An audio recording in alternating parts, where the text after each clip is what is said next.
stara hiža nova, ali će na vek tu stoji.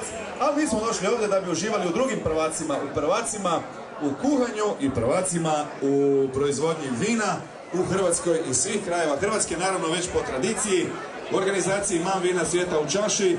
Evo i danas smo ovdje u prekrasnom hotelu Korana Strakovčić, po prvi puta moram reći.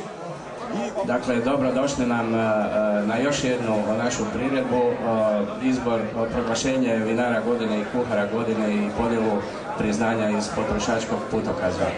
Zamolit ćemo i našeg gradonačelnika, odnosno gradonačelnika Karlovca, gospodina Miru Škrgatića, da vas također pozdravi, da vam zaželi dobrodošlicu u grad.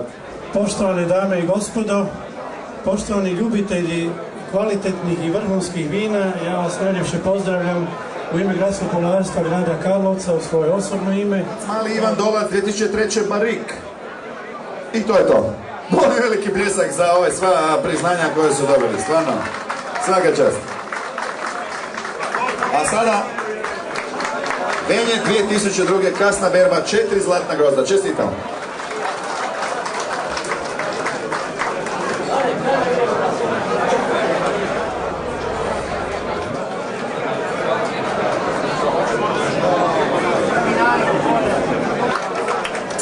Zdravikica, pa gospodin, jesi tu? Ja čitam. Kaže ovako, gospodinu Ivanu, zapravo Zlatanu Plenkoviću, jer Moha voli za to tako da bude.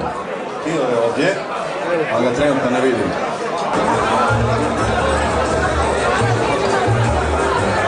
Lidija Kralj, veleposlanica je hrvatske gastronomije. Od gospodina Horića, jedan lijepi poklončić, a i pozdravit će vas, da je čujemo malo, Lidija. Kao prvo pozdravila bih stvarno sve prisutne, kao i same vlasnike koji su ovo omogućili, napravili nam tako lijepu dobrodošlicu u ovom prekrasnom hotelu.